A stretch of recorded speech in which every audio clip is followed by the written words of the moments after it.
वचन कहता है कि डैनियल ने, इसको प्रीचिंग मोड पे करना, प्रार्थना करनी शुरू की और फास्टिंग के साथ। तो स्वर्गदूत आसमान से उतरा और उस तक पहुंच नहीं सका क्योंकि रास्ते में शैतान उससे लड़ता रहा। 21वें दिन वो डैनियल के पास आया और कहता कि जब तूने पहले दिन ही समझने और बूझने को मन लगाया था, मैं तभी परमेश्वर से तेरी प्रार्थना का उत्तर देने के लिए चल पड़ा था, पर रास्ते में शैतान मुझको रोके रहा। तो परमेश्वर का एक दूत आया और उसने मेरे साथ शैतान से लड़ाई की और तब मैं तेरे पास आया हूं, और जब मैं तेरे पास से फिर चला जाऊंगा आसमान में, फिर मैं उससे लड़ूंगा। और वचन भी कहता है कि शैतान तुम्हारे साथ युद्ध करता है।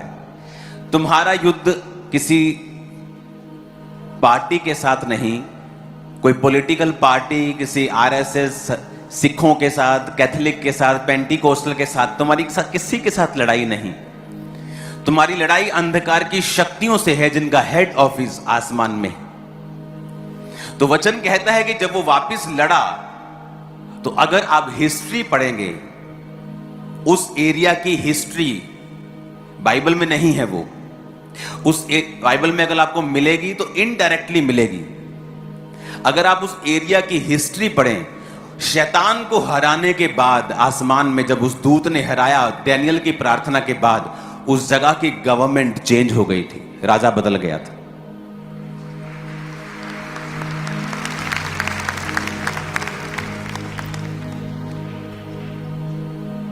तो बहुत से मैसेजेस हैं जो आज मैं आपको परमेश्वर के दूंगा, तो मैं ये चाहता हूं आप बड़े ध्यान से उन्हें सुने। एक वीडियो प्रोफेटिक हम पहले देखेंगे जो परमेश्वर ने कहा था मुझसे पूरा होते हुए, हम उसे देखेंगे अपनी स्क्रीन के ऊपर। परमेश्वर अपने सच्चे दासों पर अपनी आने वाली बातों को प्रकट करता है ताकि वह जो करने जा रहा है उसे सुनकर लोग सचेत हो सके और उसकी इच्छा के अनुसार चल सके।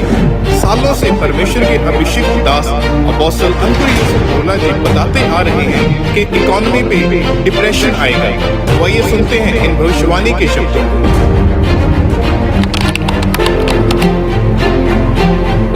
आने वाले टाइम में जो परमेश्वर मुझे दिखा रहा था, मैं आपको बताऊंगा आने वाले टाइम में क्या होगा, किस तरह से फाइनेंशियली ट्रबल्स देश फेस करेंगे। मैं आपको बता रहा हूं, प्रार्थना कर रहे हैं हम, लेकिन मैं आपको बता रहा हूं प्रोफेटिकली कुछ चीजें होंगी जिन्हें प्रेयर्स रोक नहीं सकती, लेकिन प्रेयर जो धर्मी होंगे उनको बचा सकती है, उनको स्ट्रांग रख सकती है, उस परीक्षा के दिन में उनको निकाल सकती है। लेकिन वो कुछ चीजें होंगी जो होंगी ही होंगी, कोई प्रेयर उन्हें रोक नहीं सकती।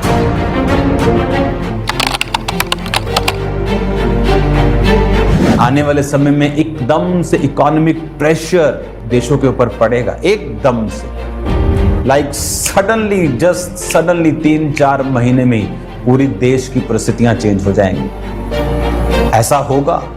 प्रेयर्स आपको बचाएंगी, प्रेयर्स मुझे बचाएंगी, लेकिन इसे होने से प्रेयर रोक नहीं सकती। ये परमेश्वर की ओर से निर्धारित हो चुका है।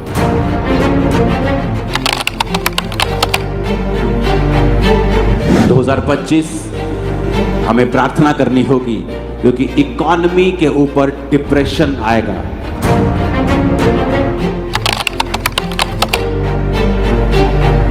आप जो आने वाले समय का इकोनॉमिक ऑपरेशन है, डिप्रेशन है, आप इसे खत्म नहीं कर सकते, डिले कर लेंगे या खुद बच जाएंगे।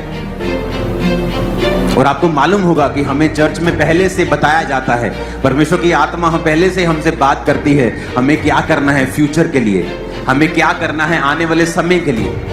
और आज परमेश्वर के दास के द्वारा बोले गए उन वर्ड्स को हम पूरा होते हुए देख रहे हैं। फरवरी में 17 में से 15 दिन बाजार गिरा है। इस महीने केवल 3 दिन कारोबार बचे हैं। अगर इन 3 दिनों में भी निफ्टी में गिरावट जारी रही तो 34 साल में तीसरी बार ऐसा होगा। जो विदेशी निवेशक है उनका भारत से भरोसा घट गया है। वे हर महीने कई हजार करोड़ रुपया भारत के बाजार से निकाल रहे हैं और शेयर बाजार गिरता जा रहा है। सरकार के दावों से अलग बाजार अलग अलग सच्चाइयां हर दिन बता रहा है।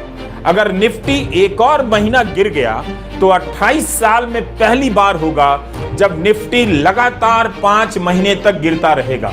ऐसा मार्केट के 34 साल के इतिहास में सिर्फ 2 बार हुआ है। घरेलू शेयर मार्केट में किस स्तर की गिरावट आ रही है, इसका अंदाजा आप ऐसा लगा सकते हैं कि सिर्फ फरवरी भर में अभी तक शुरुआत से अब तक सेंसेक्स करीबन 2500 अंक टूट चुका है। वहीं सेंसेक्स अपने ऑल टाइम हाई से 10,500 अंक से भी ज्यादा नीचे पहुंच चुका है। 27 सितंबर को सेंसेक्स ने 85,978 अंक का ऐतिहासिक स्तर छुआ था। पिछले 28 सालों में जो नहीं हुआ वो शेयर बाजार में इस वक्त हो रहा है। लाखों लोगों के करोड़ों रुपए डूब चुके हैं और जो अभी भी मार्केट में होल्डिंग पोजीशन पर हैं उनकी सांसें अटकी हुई हैं कि भैया अब आगे होगा क्या। और ये आपको बता दिया गया था, और अब से नहीं, सिर्फ फरवरी से 31 से नहीं। अगर आप पिछले साल देखेंगे, पिछले साल के उस मोड पे मैंने ये बताया था जब हर शेयर मार्केट एवरीथिंग टॉप के ऊपर था। मैंने कहा था नहीं, ऐसा नहीं होगा। इसमें कोई सरकार की नाकामी की मैं बात नहीं कर रहा हूं, मैं आपको वो बता रहा हूं जो परमेश्वर मुझे दिखाता है आप लोगों के लिए कि आने वाला समय किस तरह का होगा।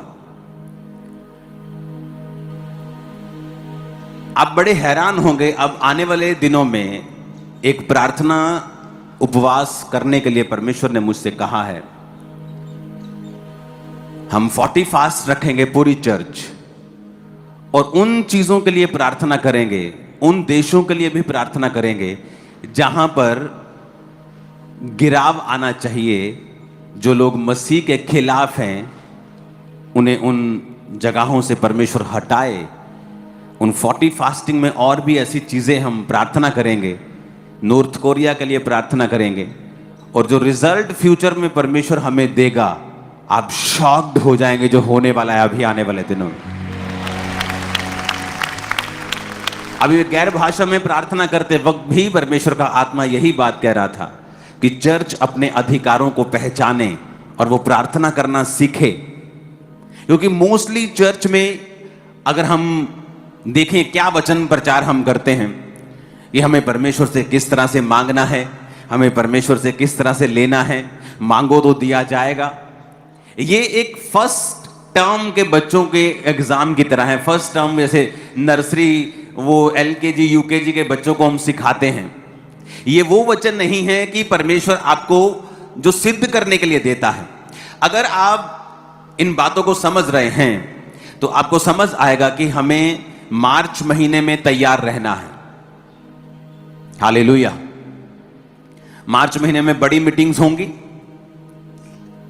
उन मीटिंग्स में हम एक स्पेशल सीट भी अनाउंस मैं करूंगा उस बड़ी मीटिंग के लिए, क्योंकि चर्च ने पार्किंग की 3.5 एकड़ जगह ली है बिल्कुल सामने। अब पार्किंग की प्रॉब्लम सॉल्व हो गई। बिल्कुल सामने जैसे आप एंटर किया करेंगे, रोड की दूसरी तरफ आपको 3.5 एकड़ का पार्किंग प्लॉट मिलेगा। सारी वहां पर लगाएंगे, कोई प्रॉब्लम नहीं होगी। तो हमें तैयार रहना है। उसके बाद बीज के बाद और बीज के पहले ही 13 और 16 मार्च से पहले ही 40 फास्टिंग की डेट अनाउंस होगी। 40 दिन के रोजे हम चर्च में आकर प्रेयर में रहेंगे। आप लोग भी प्रेयर में रहेंगे। प्रेयर पॉइंट्स मैं यहां पर नहीं बताऊंगा, वो जब आप जो लोग वहां पे होंगे उन्हीं के साथ मिलकर उन प्रार्थना पॉइंट्स के साथ हम प्रार्थना करेंगे। मैं आपको बता रहा हूं कुछ ऐसा हो रहा है जो किसी ने सोचा नहीं। पॉलिटिकली मैं आपको बता रहा हूं पूरी दुनिया में परमेश्वर कुछ बड़े डिसीजंस के साथ दुनिया में अपने आप को शो करेगा कि एंड पावर उसी की है और ताकत भी उसी की है। और उसी ने नबूकदनेस्सर को गद्दी पे बिठाया था और उसी ने उसको उतार दिया था। क्योंकि जब नबूकदनेस्सर, बाइबल कहती है, फूल उठा और कहा कि मैंने अपने ही ताकत और अपने इन्हीं हाथों की ताकत से पूरे साम्राज्य को बनाया है, तो परमेश्वर ने उसे गिराने का फैसला कर लिया। और बाइबल कहती है 7 काल यानी 3.5 साल उस पर बीते, उसके नाखून और बाल बढ़ गए और उसने बैलों के साथ घास चरी और वो पागलों के समान जीवन बिताया। और जब टाइम बीत गया और उसने आसमान की ओर जब निगाह उठाई और कहा, परमेश्वर तू ही है जो राज्य को देने वाला और तू ही लेने वाला है। तो परमेश्वर ने उसके राज्य को फिर से रिस्टोर किया, फिर से उसे वापिस किया। अब समय आ चुका है, हम प्रार्थना करेंगे पूरी चर्च के साथ मिलके, फास्टिंग के साथ, क्योंकि ये बड़ा इंपॉर्टेंट लेसन है। मोस्टली लोग क्या सोचते हैं, जो लोग आज अपनी प्रॉब्लम के लिए आए हैं, उनकी लाइफ में उनको हीलिंग चाहिए,